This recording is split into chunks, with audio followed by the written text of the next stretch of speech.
창세기 16장. 아브람의 아내 사레는 아이를 낳지 못하였다. 그에게는 하갈이라고 하는 이집트 사람 여종이 있었다. 사레가 아브람에게 말하였다.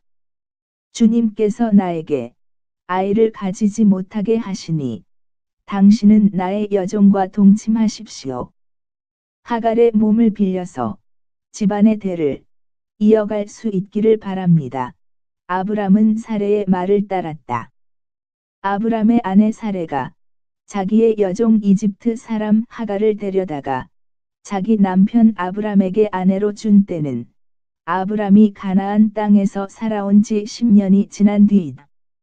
아브람이 하갈과 동침하니 하갈이 임신하였다. 하갈은 자기가 임신한 것을 알고서 자기의 여주인을 갈보았다. 사레가 아브람에게 말하였다. 내가 받는 이 고통은 당신이 책임을 지셔야 합니다. 나의 종을 당신 품에 안겨 주었더니 그 종이 자기가 임신한 것을 알고서 나를 멸시합니다. 주님께서 당신과 나 사이를 판단하여 주시면 좋겠습니다. 아브람이 사레에게 말하였다. 여보, 당신의 종이니 당신 마음대로 할 수 있지 않소. 당신이 좋을 대로 그에게 하기 바라오. 사레가 하갈을 학대하니 하갈이 사레 앞에서 도망하였다. 주님의 천사가 사막에 있는 샘 곁에서 하갈을 만났다. 그 샘은 수르로 가는 길 옆에 있다. 천사가 물었다. 사레의 종 하갈아, 내가 어디서 와서 어디로 가는 길이냐? 하갈이 대답하였다. 나의 여주인 사레에게서 도망하여 나오는 길입니다. 주님의 천사가 그에게 말하였다. 너의 여주인에게로 돌아가서 그에게 복종하면서 살아라. 주님의 천사가 그에게 또 일렀다. 내가 너에게 많은 자손을 주겠다. 자손이 셀 수도 없을 만큼 불어나게 하겠다. 주님의 천사가 그에게 또 일렀다. 너는 임신한 몸이다. 아들을 낳게 될 터이니 그의 이름을 이스마엘이라고 하여라. 내가 고통 가운데서 부르짖는 소리를 주님께서 들으셨기 때문이다. 너의 아들은 들나귀처럼 될 것이다. 그는 모든 사람과 싸울 것이고 모든 사람 또한 그와 싸울 것이다. 그는 자기의 모든 친족과 대결하며 살아가게 될 것이다. 하갈은 내가 여기에서 나를 보시는 하나님을 뵙고도 이렇게 살아서 겪은 일을 말할 수 있다니 하면서 자기에게 말씀하신 주님을 보시는 하나님이라고 이름지어서 불렀다. 그래서 그 샘 이름도 브엘라헤로이라고 지어서 부르게 되었다. 그 샘은 지금도 가데스와 베렛 사이에 그대로 있다. 하갈과 아브람 사이에서 아들이 태어나니 아브람은 하갈이 낳은 그 아들의 이름을 이스마엘이라고 지었다. 하갈과 아브람 사이에 이스마엘이 태어날 때에 아브람의 나이는 86이었다. 창세기 17장. 아브람의 나이 99이 되었을 때에 주님께서 그에게 나타나셔서 말씀하셨다. 나는 전능한 하나님이다. 나에게 순종하며 흠 없이 살아라. 나와 너 사이에 내가 몸소 언약을 세워서 너를 크게 번성하게 하겠다. 아브람이 얼굴을 땅에 대고 엎드려 있는데 하나님이 그에게 말씀하셨다. 나는 너와 언약을 세우고 약속한다. 너는 여러 민족의 조상이 될 것이다. 내가 너를 여러 민족의 아버지로 만들었으니 이제부터는 너의 이름이 아브람이 아니라 아브라함이다. 내가 너를 크게 번성하게 하겠다. 너에게서 여러 민족이 나오고 너에게서 왕들도 나올 것이다.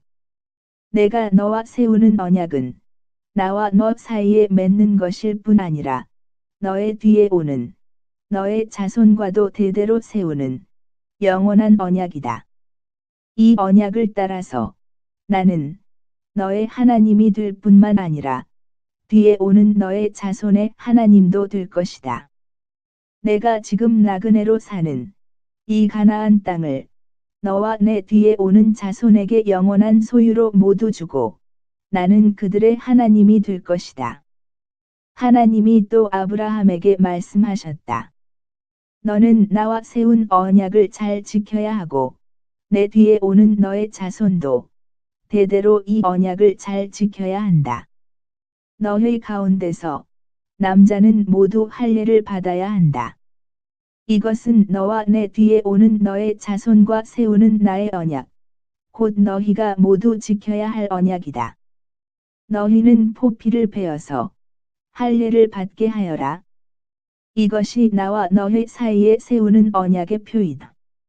대대로 너희 가운데서 남자는 모두 난지 8일 만에 할례를 받아야 한다.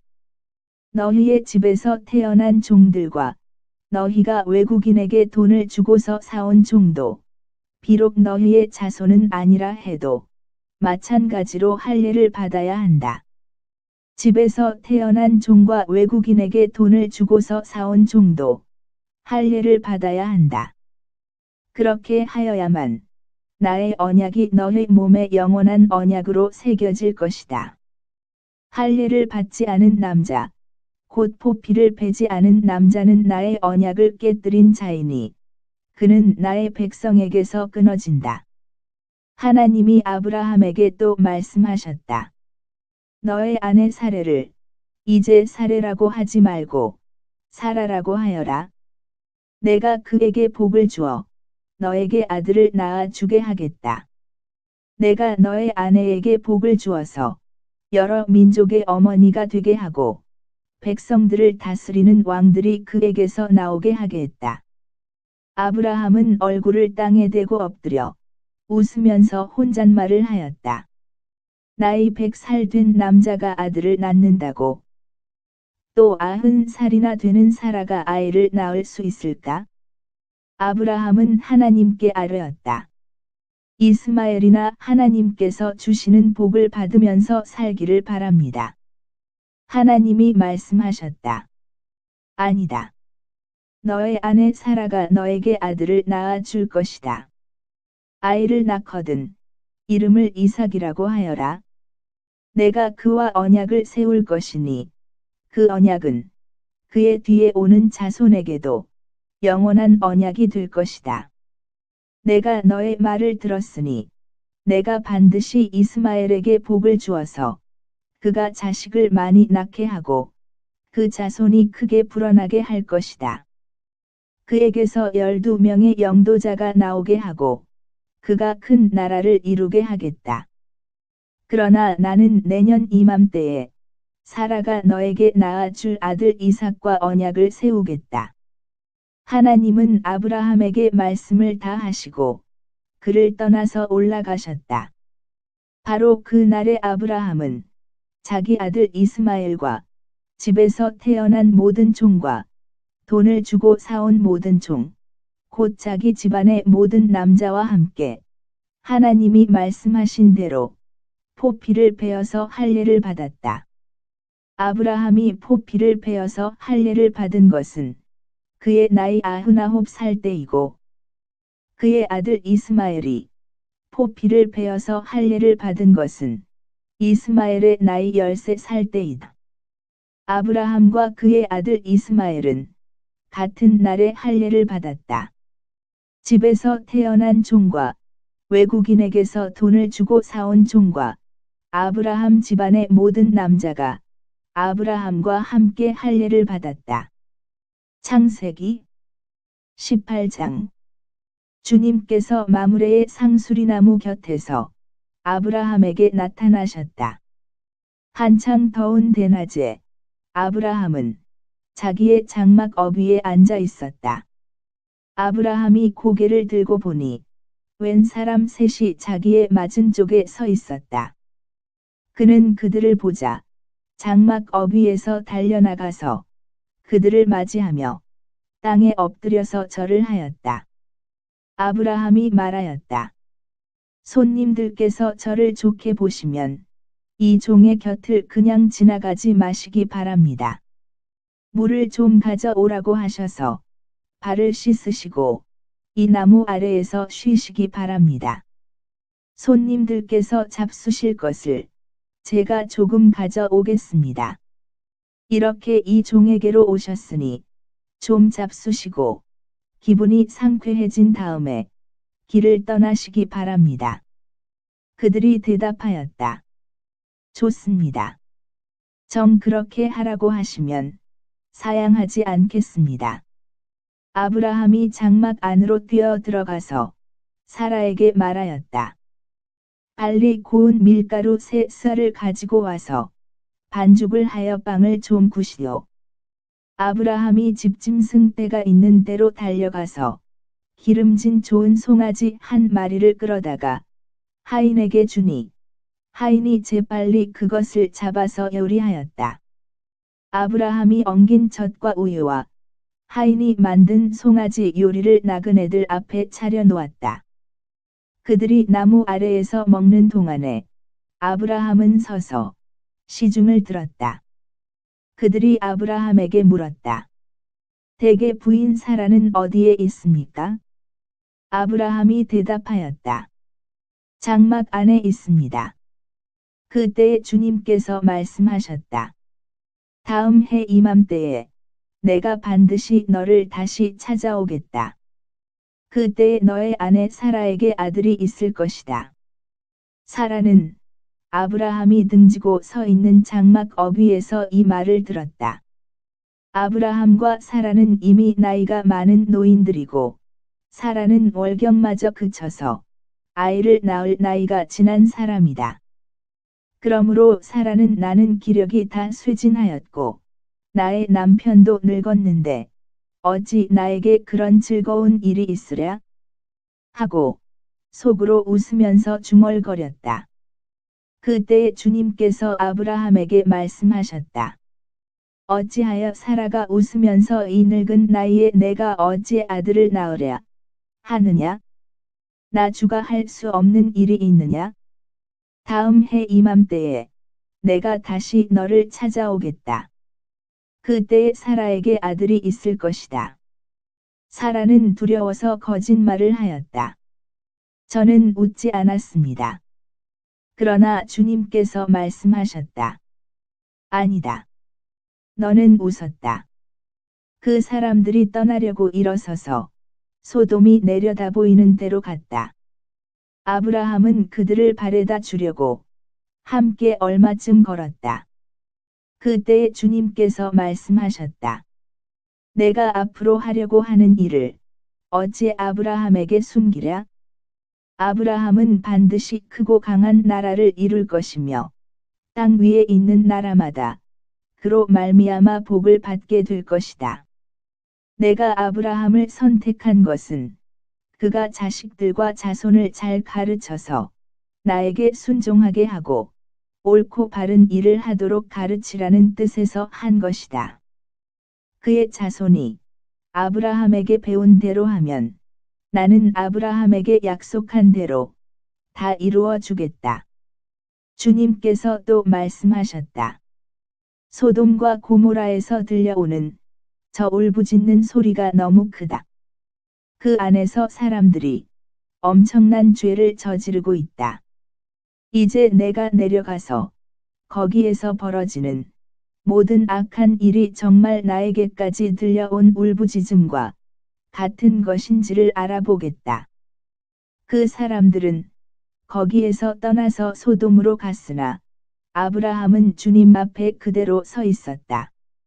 아브라함이 주님께 가까이 가서 아뢰었다. 주님께서 의인을 기어이 악인과 함께 쓸어 버리시렵니까? 그 성 안에 의인이 50명이 있으면 어떻게 하시겠습니까? 그래도 주님께서는 그 성을 기어이 쓸어 버리시렵니까? 의인 50명을 보시고서도 그 성을 용서하지 않으시렵니까? 그처럼 의인을 악인과 함께 죽게 하시는 것은 주님께서 하실 일이 아닙니다. 의인을 악인과 똑같이 보시는 것도 주님께서 하실 일이 아닌 줄 압니다. 세상을 심판하시는 분께서는 공정하게 판단하셔야 하지 않겠습니까? 주님께서 대답하셨다. 소돔 성에서 내가 의인 50명만을 찾을 수 있으면 그들을 보아서라도 그 성 전체를 용서하겠다. 아브라함이 다시 아뢰었다. 티끌이나 재밖에 안 되는 주제에 제가 주님께 감히 아뢰입니다. 의인이 50명에서 5이 모자란다고 하면 어떻게 하시겠습니까? 5이 모자란다고 성 전체를 다 멸하시겠습니까? 주님께서 대답하셨다. 내가 거기에서 45명만 찾아도 그 성을 멸하지 않겠다. 아브라함이 다시 한 번 주님께 아뢰었다. 거기에서 40명만 찾으시면 어떻게 하시겠습니까? 주님께서 대답하셨다. 그 40명을 보아서 내가 그 성을 멸하지 않겠다. 아브라함이 또 아뢰었다. 주님, 노하지 마시고 제가 말씀드리는 것을 허락하여 주시기 바랍니다. 거기에서 30명만 찾으시면 어떻게 하시겠습니까? 주님께서 대답하셨다. 거기에서 30명만 찾아도 내가 그 성을 멸하지 않겠다. 아브라함이 다시 아뢰었다. 감히 주님께 아뢰입니다. 거기에서 20명만 찾으시면 어떻게 하시겠습니까? 주님께서 대답하셨다. 20명을 보아서라도 내가 그 성을 멸하지 않겠다. 아브라함이 또 아뢰었다. 주님, 노하지 마시고 제가 한 번만 더 말씀드리게 허락하여 주시기 바랍니다. 거기에서 10명만 찾으시면 어떻게 하시겠습니까? 주님께서 대답하셨다. 10명을 보아서라도 내가 그 성을 멸하지 않겠다. 주님께서는 아브라함과 말씀을 마치신 뒤에 곧 가시고 아브라함도 자기가 사는 곳으로 돌아갔다.